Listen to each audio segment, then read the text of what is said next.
تحفظ ختم نبوت، ناموس رسالت، رد قادیانیت، حالات حاضرہ اور دیگر اہم ملکی و بین الاقوامی موضوعات پر مبنی مستند اور معلوماتی پروگرامز دیکھنے کے لیے کے ٹی وی آفیشیل کے یوٹیوب چینل کو سبسکرائب کیجیے۔ بسم اللہ الرحمن الرحیم۔ معزز خواتین و حضرات، السلام علیکم ورحمۃ اللہ وبرکاتہ۔ میں ہوں محمد Mateen Khalid, K T V network team کی جانب سے آج ہم جس عظیم الشان شخصیت کو خراج تحسین پیش کرنے کے لیے ان کی قبر پہ حاضر ہوئے ہیں، اس کو زمانہ امیر ملت حضرت قبلہ پیر سید جماعت علی شاہ صاحب محدث علی پوری کے نام سے جانتا ہے۔ حضرت قبلہ پیر جماعت علی شاہ صاحب رحمۃ اللہ کی پوری زندگی دین اسلام کی سربلندی کے لیے، عقیدہ ختم نبوت کے تحفظ کے لیے اور فتنہ قادیانیت کی سرکوبی کے لیے گزری ہے۔ یہ ہستی ایک عظیم صوفی بزرگ، محدث اور تحریک پاکستان کے بے مثال لیڈر تھے۔ حضرت نے اپنی پوری زندگی دین اسلام کے فروغ کے لیے وقف کر رکھی تھی۔ انہوں نے بے شمار مساجد تعمیر کروائیں اور اس کے علاوہ پورے بر صغیر میں بے شمار دینی مدارس جو ہیں وہ بھی قائم کیے۔ حضرت نے سیاسی تحریکوں میں بھی حصہ لیا۔ سانحہ مسجد شہید گنج میں آپ کا کردار بہت ہی بے مثال ہے۔ حضرت نے 1946 میں آل انڈیا بنارس جو کانفرنس ہوئی تھی، آل انڈیا سنی کانفرنس جو بنارس میں ہوئی تھی، اس میں حضرت نے 5000 کے قریب جید مشائخ عظام اور علماء کرام کے ہمراہ غیر مشروط طور پر حضرت قائد اعظم محمد علی جناح رحمہ اللہ ان کے ساتھ شانہ بشانہ کھڑے ہوئے اور تحریک پاکستان کی انہوں نے غیر مشروط طور پہ حمایت کی۔ حضرت نے تحریک پاکستان میں جس طرح کا کردار ادا کیا وہ تاریخ کا ایک تابندہ کردار ہے۔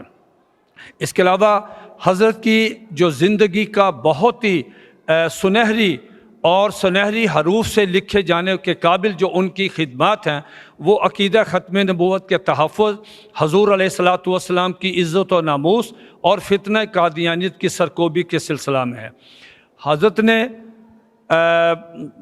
1908 کے شروع میں مرزا قادیانی جب لاہور آیا اپنی ارتدادی سرگرمیوں کے سلسلہ میں، تو یہاں کے لوگوں نے قبلہ پیر جماعت علی شاہ رحمہ اللہ کو بلایا کہ آپ آئیں اور مرزا غلام احمد قادیانی کی ارتدادی سرگرمیوں کا مقابلہ کریں۔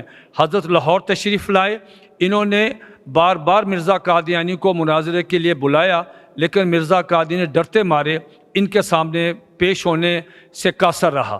اس کے بعد 25 مئی 1908 کو ایک عجیب واقعہ پیش آیا کہ حضرت نے موچی دروازہ میں خطاب کرتے ہوئے ایک پیش گوئی کی اور کہا کہ مرزا غلام احمد قادیانی جھوٹے مدعی نبوت کی نبی کریم علیہ الصلاۃ والسلام کی شان میں جو گستاخیاں ہیں وہ حد سے بڑھ گئی ہیں۔ اس کی گستاخیاں اور دل آزاریاں اتنی زیادہ ہیں کہ اب ہمارے صبر کا پیمانہ لبریز ہو گیا۔ حضرت نے اس وقت اللہ تعالیٰ کے فضل و کرم سے حضور علیہ الصلاۃ والسلام کی نظر التفات سے ایک پیش گوئی کی کہ مرزا غلام احمد قادیانی جھوٹا مدعی نبوت ٹھیک 24 گھنٹے کے اندر جہنم واصل ہوگا اور عبرتناک موت سے ہمکنار ہوگا۔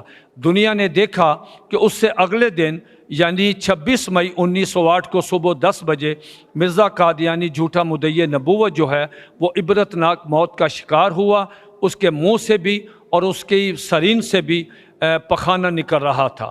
یہ حضرت کی ایسی ایک پیش گوئی ہے جس پہ بر صغیر کے علماء کرام اور مشائخ عظام جو ہیں وہ جب سنتے تھے اس کو تو وہ حیران ہو جاتے تھے کہ یہ آج کا ان کی بہت بڑی کرامت ہے۔ اس کے ساتھ ہی حضرت نے ایک 5 نکاتی شہرۂ آفاق ایک بڑا خوبصورت فارمولہ دیا کہ سچا نبی کسے کہتے ہیں اور جھوٹا نبی کسے کہتے ہیں۔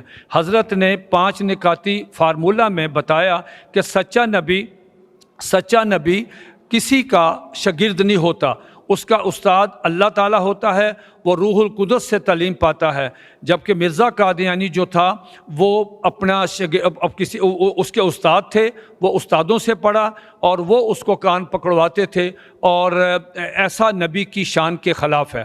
پھر فرمایا کہ نبی کا نام مفرد ہوتا ہے، جیسے لوط علیہ السلام، نوح علیہ السلام، جیسے عیسیٰ علیہ السلام، موسیٰ علیہ السلام، یعقوب علیہ السلام، ابراہیم علیہ السلام، ایک نام ہوتا ہے جیسے، تو اسی طرح حضور نبی کریم علیہ السلام کا نام بھی محمد ہے۔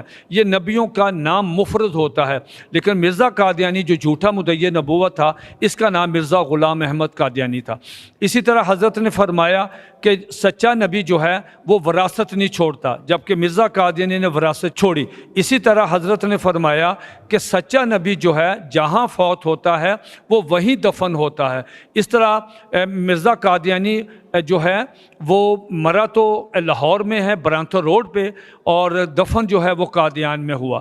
اسی طرح حضرت نے ایک بہت ہی خوبصورت اور بات بتائی کہ سچا نبی 40 سال کے بعد اللہ تعالیٰ کا حکم پا کر اچانک اور یکدم اعلان کرتا ہے کہ مجھے اللہ نے نبوت سے سرفراز کیا ہے۔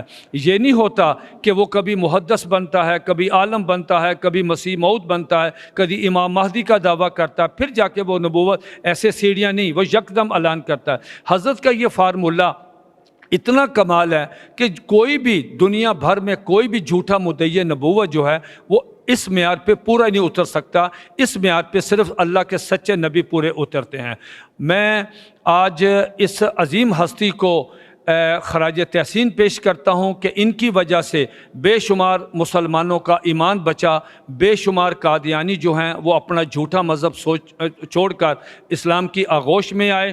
میں حضرت علامہ اقبال رحمۃ اللہ کے ایک مشہور عام شعر سے اپنی گفتگو کا اختتام کرتا ہوں کہ کی محمد سے وفا تو نے تو ہم تیرے ہیں، یہ جہاں چیز ہے کیا لوح و قلم تیرے ہیں۔